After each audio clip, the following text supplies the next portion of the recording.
Ephlux Insights is our gift to the technology and the business professional world.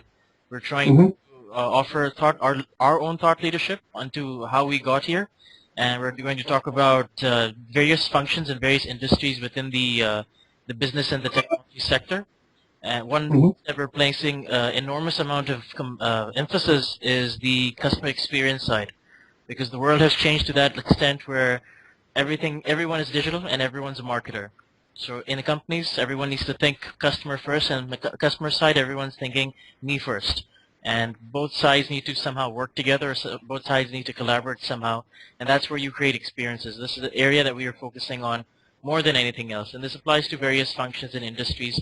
It's not really limited to consumer goods as many people would think. So that's really the big picture of Ephlux Insights. We're going to be talking about customer experiences. We're going to talk about how we add value in this new digital space, and especially in the regions in which we operate. We're here in the States, we're here in the Middle East, and Australia, Europe to a certain extent. So anyway, Steve, I'd just like to first of all start off by asking, what exactly are you involved in right now with NMA Incorporated? NMA is a joke name for the agency I was going to found when I retired from big brand advertising. Yeah. And so it's basically a freelance consulting firm. I have done some projects for a variety of agencies in New York that I can't talk about right now, but they have been with big brands, and I'm today playing the role of eminence grise. All right. So I'm sort of the old person who comes in with experience, looks at programs, and tries to advise from the side without actually getting into the middle of the messy part of creating the work. So I try to guide from the side and help people out. That's basically it. And I know a lot of people in the industry, obviously, and once in a while, if I can be of service to them, I'm happy to do so. So it's just you, or it's other people as well? I have a very small team of partners that I work with. Okay.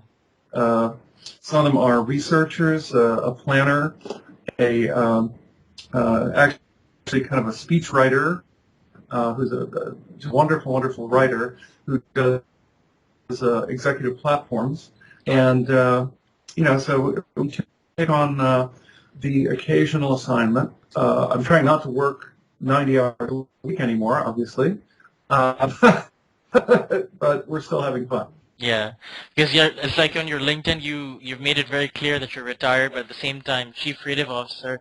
And like my experience with the title of Chief Creative Officer, it involves everything from the the brief all the way down to making sure the execution side has gotten exactly what the brief was supposed to be. So it sounds like a lot of work. I don't know why you say you're retired, but at the same time, it's like an oxymoron for me when I saw the profile.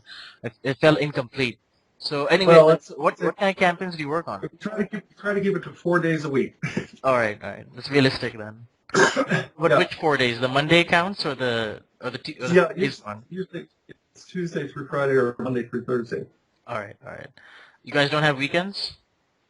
Yeah. Well, occasionally, usually if we're on assignment, we'll work the weekend to get something done. Yeah. So okay, what kind of campaigns are you working on? Pardon? What campaigns am I working on? Yeah. Well, unfortunately, because I'm dealing with Fortune 500 brands, and I've signed non-disclosure agreements with them, I can't easily say what that is. Especially because having worked on IBM for so long and Apple for so long, I don't want to get anybody mad at me. Okay. But all right, don't have to mention the name of the campaign or the. You don't have to give me the brief, but like I'm just generally trying to get an idea of your area of experience, because generally when we hold these sort of sessions with agency partners in what we would call Western businesses or European businesses, if we ask them, what do you do? The person will say, I'm a copywriter, or I'm an ad executive, or I'm a designer. You ask the same question with our counterparts in Europe or Middle East, they'll say, "Oh, I'm a strategic planner, or I'm an experience creator." So they really like to elaborate on it, and on Canada and in the United States, we usually like to say one-word answers. So I'm just trying to get a feel of what sort of work that you've done in the past, if it's more ATL, BTL oriented, if you've had any exposure in digital or e-commerce, the sort of work that you've done in creating the customer experience from, aligning every aspect of your marketing plan with this one particular big idea or big customer experience. I just want to get an idea of sort of work you've done in that area. Well, primarily it would be brand stewardship. I think that's the term we used to use at Ogilvy, and that still applies because one of the dangers of the new social media era and one-on-one marketing is that everyone is a marketer or everyone is a consumer, or maybe you're both. What we've lost sight of is the big brand experience. So helping shape what a brand stands for, what's the big platform that everything else must align to, is really where we come in and try to help either large agencies or large clients figure that out. Because there's been this fascination with digital and interactive and what I would call tactics and tricks. You do a little application, you do a reader of some kind that you can put on your smartphone, and sometimes those things can align with the brand, and sometimes they're merely a distraction, like, oh, that was kind of cute, but it doesn't really add up to anything. At the end of the day, people will say, oh, what a clever trick, but it doesn't add to the overall value of the brand over a period of time. For example, Apple today is facing a very interesting challenge. For most of the time I was involved with Apple, they were a challenger brand. They were always way down the list in both in the size of sales and market share.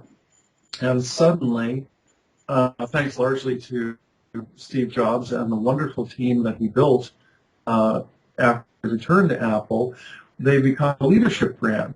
Now, how do you make the transition from being a challenger brand to a leadership brand? Most recently, they've attempted to do that with the Designed in California campaign, which I personally think was a good step in the right direction. But all the Apple loyalists, kind of the old-timer, were very, very critical of that. Plus, Designed in California opens up a whole can of worms because of the Foxconn manufacturing operation in China and the fact that all of these products are in fact made in China, and kind of playing with fire. Well, yeah, but now the iPad has it written at the back. It says, designed in California, but manufactured in China. So before it just used to say manufacture. Now the design element gives the people the impression that, some jobs are still here. Maybe we should still buy it on that pretense. But you're absolutely right. Actually, one of our development heads, he was recently interviewed for this tech magazine, and he brought up this really interesting point that Apple launched the iPod,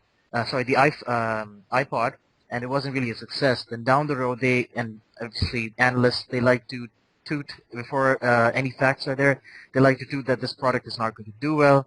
Down the road, they launched something called iTunes, and as a result, it became a platform. So we're seeing a lot of platform marketing. So what you're saying is exactly right. They went from being a challenger to a leader. You see Apple as less of a tech company, now as more as a media company. So was this always the case? Is it always been the case that you should be a platform-oriented brand and less of a service-oriented brand? There's money to be made in both areas. And the challenge that Apple had in the early years, actually there's a Playboy interview with Steve Jobs that dates to about 1984 or 80, it might even be 83. And that far back, if you think about how long ago that is, he talks about the implications of all the computers in the world being hooked into one another and how that would be transformative. And way back then, he always wanted to keep control of the software and hardware and therefore the user experience. He felt it was not possible to provide the optimal user experience if software and components came from all these various places. And of course, the world didn't catch up with that for about 20 years. It took a very long time to have this, to realize the ideal of an ecosystem. But he finally got there. And actually, that's a question, because I thought iTunes predated iPod. And I remember Steve's favorite form of advertising was the demo. I always liked demos.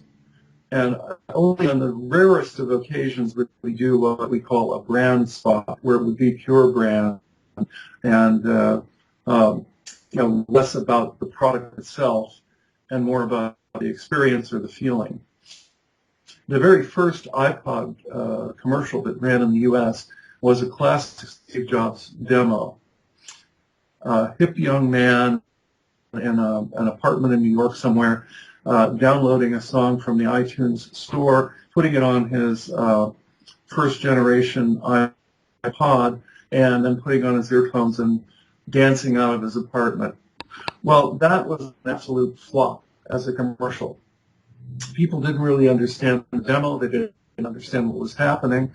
And Lee Clow and his team came up with the Silhouettes campaign, the idea of people dancing and outlined, and what they were demonstrating on was not the product functionality, they were demonstrating the experience that you could have.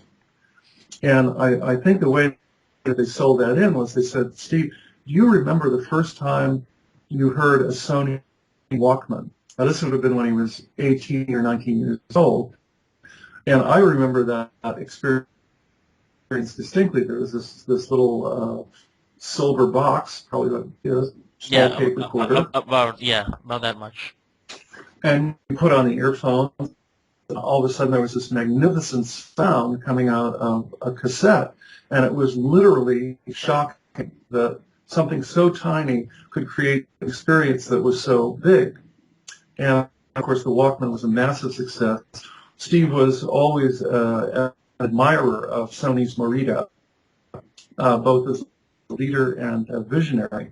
And he finally was able to realize that. So when he understood that the demo was not the product functionality, but the experience that the product functionality could deliver to the consumer, he went with the Silhouettes campaign. But it was not an easy sell, believe me, because he was used to Garamond, white space, and a very clear explanation of product benefits, why this was better than anything else. 1,000 songs in your pocket, I think it started with that. Then it went to 2,000, 3,000, 5,000 songs in your pocket as memory increased, and you got a double disc system and so forth. But I think if you look over the course of Apple advertising from Steve's return to Apple in 1996 to his death a couple of years ago, you'll see that 90% of that advertising was in the demo school of advertising. Yeah. What can it do? What can it do for me? And that's why, there's an app for that was, again, an ecosystem sell. Yeah. So whatever you want to do with this, there's an app for that. So, I don't know. I thought it was very interesting. And then we do apply one aspect. Yeah, we do apply one aspect of this particular thought process in strategy development on the advertising side in Pakistan. So the utility aspect of any product is talked about more than the technical aspect of the product. If you hopefully do come by our part of the world or the markets that like the Asian markets that we operate in, you find often that the even the hardest sell, what's called the hardest technical sell, it's often done by the soft approach. So we don't talk much about 16 GB hard drive. We talk about, before you used to before going for a run, you would think about which songs you're putting in your iPod. Now you can put all of them, 1,000 songs in. So Right. that's pretty much the emotional pull that's being applied all over the world. But does that still apply, like in your line of work? Is it always emotional, or is there some actual technical selling going on?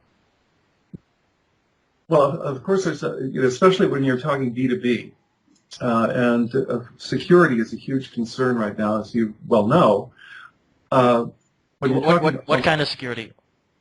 well, security, data security Data security. primarily. So it's redundancy, it's backup, it's knowing that what you put on the cloud is going to only be seen by those people who are supposed to see it. Yeah. And these are incredibly complex problems. It's also network security in the sense of building intelligent networks, switches and routers that can but basically be self-repairing, self-healing, Yeah. and protect the data, because clearly from what we've seen from Edward Snowden, nothing is secure. And Well, there's ways around it. If you got JD Edwards and if you got a secure cloud, you can pretty much control the information.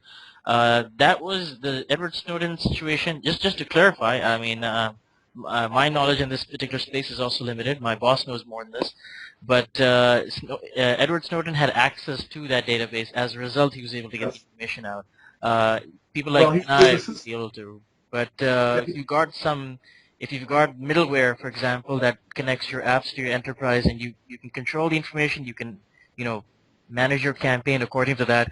I think there's safeguards in place for that, but again, it varies from what you pay for. You get what you pay for. well, Edward Snowden had the title of system administrator, which is basically archangel or god. I'm not sure which, and therefore, I think he got something like 28 passwords from very senior people, Yeah. and therefore had access to all their files and was able to download a tremendous amount of data. That said, I know that policy with large companies in the U.S. now, when they send executives to China on business, is to have a blank neutral cell phone and a blank neutral laptop. Okay. Because so many companies have found that the data is stripped off your laptop or your cell phone almost immediately upon landing in Beijing or Shanghai. How does that work? You're telling me they're given burner phones basically. I'm an executive. I go to China. I'm given a blank cell phone and a blank laptop because somehow at the airport information is being hacked. Oh, no, I'm not necessarily saying at the airport, but I'm Right. saying that so much intellectual property has been, let's say, borrowed or lifted that the Fortune 500 companies in the U.S. are very, their IT departments are very paranoid about that, and they're coming up with absolutely secure ways for their top executives to travel has become a top of mind issue for many of these firms. Now, getting back to your original point, I think in terms of the consumer space, one of the big traps that most computer manufacturers fell into was speeds and feeds, what we call speeds and feeds. It's like, what kind of processor can I get at what price? How much memory can I get at what price? Sorry, it's called speeds and feeds. Speeds and feeds, yes. Right. So it really became an argument about the price value of the hardware that you were buying rather than the experience that a more holistic approach could bring you. So Apple's approach has always been to remain a very profitable company, and many IT departments complained about Apple being overpriced and the profit margins were too high, and everything with an Apple logo on it cost 40 to 50% more than the competition. But people started seeing the benefit of having the integration of hardware and software in the beginning, and then ultimately culminating in an ecosystem of entertainment, memories, a digital hub for your home, a digital hub for your office, a better cloud experience than you could get elsewhere. As Apple has evolved, they've dropped certain parts of their business, much to the dismay of, I would say, especially the creative community that supported Apple through their darkest days. In other words, they've dropped some of their web offerings. They made it more difficult to publish because they thought, well, there are other ways to publish information design websites and so forth, so we don't have to provide those training wheels for people who are just getting establishing their own websites, putting their portfolios online, sharing work online, all of these functions that people are interested in these days. So anyway, that's I think, and I would, even if that was not that profitable, like me.com and web publishing, if I had been at Apple, I would have counseled them to keep that up. If it's something that people like, especially the loyalists who stuck by you through the dark days of the 90s, Yeah. Don't piss them off. I actually enjoy the Mac versus PC ads quite a bit. That's actually the first time I heard about Apple, to be very honest, as living in a bubble of my own Windows preferences. I've never switched per se, but I do see the connection. The advertising is such that it does give me the feeling that this is a brand for a particular type of psychographic, at least. If not demographic, then definitely a different psychographic altogether. I don't get that feel from Windows at all.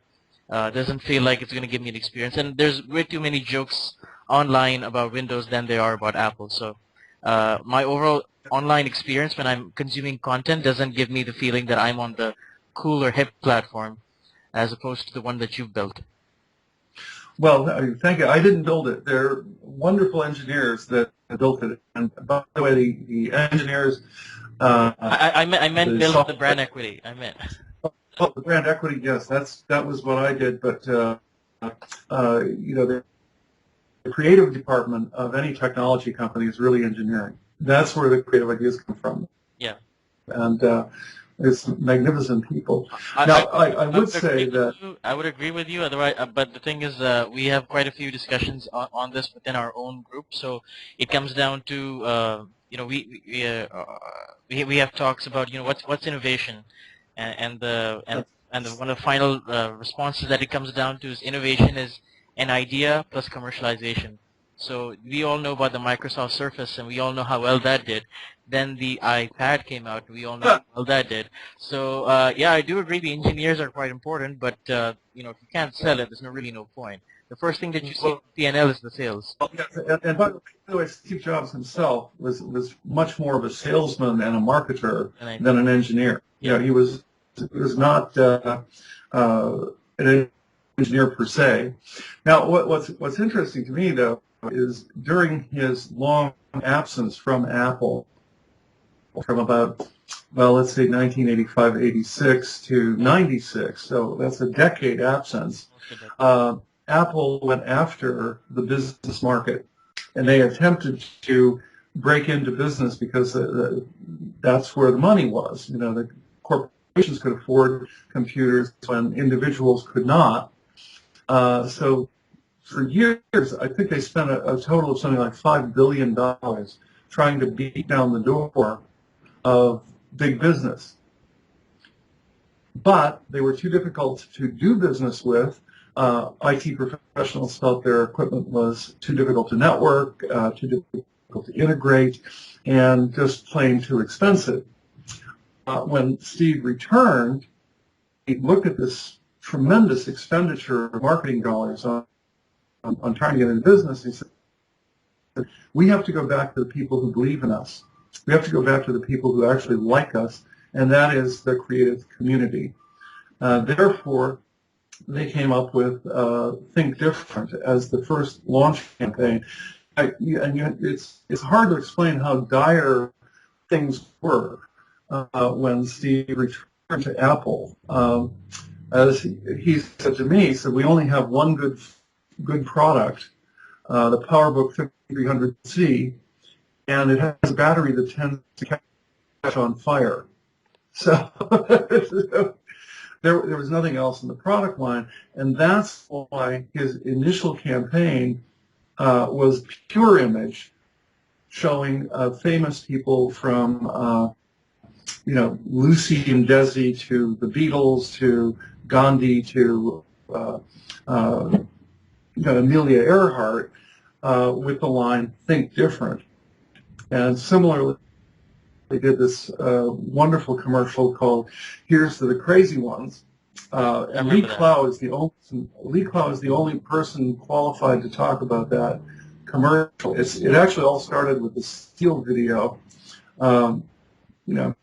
popular musician in the U.S., but they couldn't figure out how to cut it down to a 60-second commercial. And it was through a long process that they finally did assemble the imagery, the file footage, whatever, and came up with a brand commercial that ran on the Super Bowl. But the reason they did a brand commercial was because Steve felt they had no new products to sell. And working with Johnny Ive, they were able to come up with the iMac, which was basically the existing Mac wrapped in new plastic. So it was the same motherboard that they sold the year before, but wrapped in new plastic, and and that's the magic that the magic difference that marketing can make. Yeah, absolutely. But you